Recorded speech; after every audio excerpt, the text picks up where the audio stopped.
कुशल गौरा के शिव जी मनावे, गौरा सुतली चादर तान के। उठ उठ गौरा हो भइल भोरा हरिया, काहे सुतलू चादर तान के। इतना सुनत गौरा उठ के बैठली, सुना शिव जी अरज हमार जी। हमरे नैहरवा शिव जी बाबा जगिया, रूप ले हो जाए के बुढ़े मनवा है।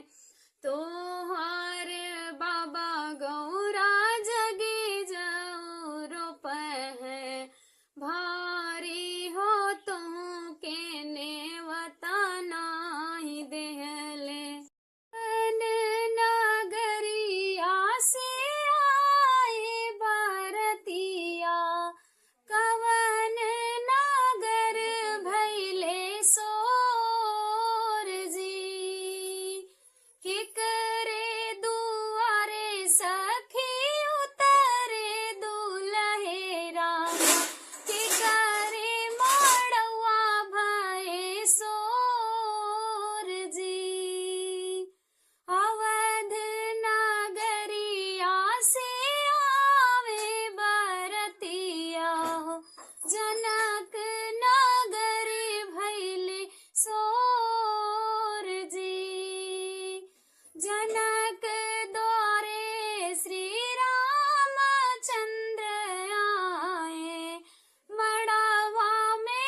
काचे काचे बसवा कटई है जनक जी, पनवन माड़ो छवाई जी। चौके पर बैठी है बेटी जैसिया, सुंदर हरदी सिर माथ जी। आईली बरती आंगन बीचे उतरे, बेटी बैठे पापा की जांघ जी। रोवत रहली मैं तो मैया जी के गोदिया, ऊंचक पड़ी आधी रात जी। के करे दुआरे मैया बाजन बाजे, के करे न बाटे बियाह जी। तोहरे दुआरे बेटी बाजन बाजे, तोहरा ही रचा है बियाह जी। नाही मैं सीख्यो मैया सुपवा डेलरिया, नाही मैं राम रसोई जी। सासु ननद देवर भैया घरी आई है, मोरे बूते सहयो ना जाई जी। तू ही बेटी आऊर, तू ही बेटी बाऊर, तू ही बेटी चतुर सयान जी। सीख ले हो मोरी बेटी सुपवा डेलरिया, सीख ले हो राम रसोई जी। तोहरे दुआरे बेटी बाजन बाजे, मोरे पीछवरवा कदमिया के पिड़वा, तोता मैं नालिया थे बसेड़ जी। सोई गए तो तायो, सोई गए मैना, सोई गए गौआ के लोग जी। एक नाही सोए है बेटी के बाबा, जिनके दहेजवा के सोच जी। मोरे पीछवरवा कदमिया के पेड़वा, तोता मैं नाली आई बसेड़ जी। एक जे बसवा के दुई रे करिलवा, एक बसुरी एक बांस जी।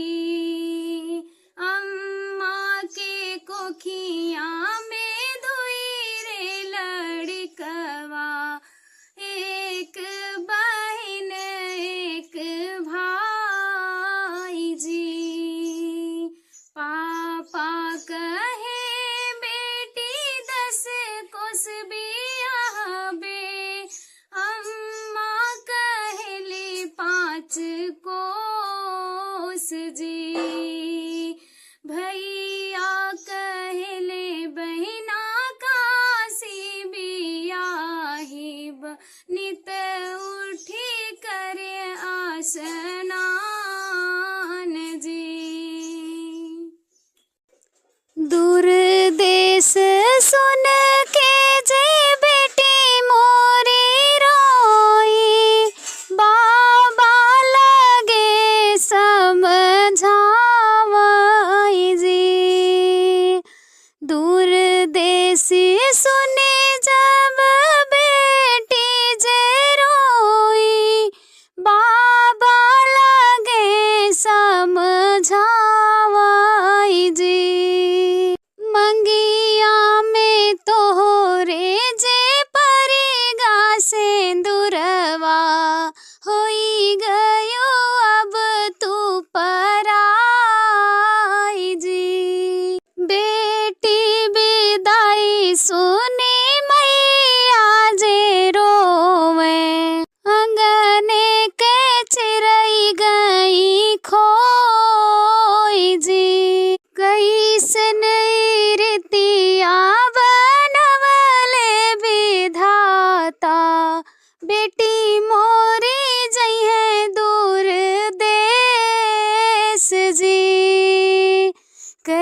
दर्शन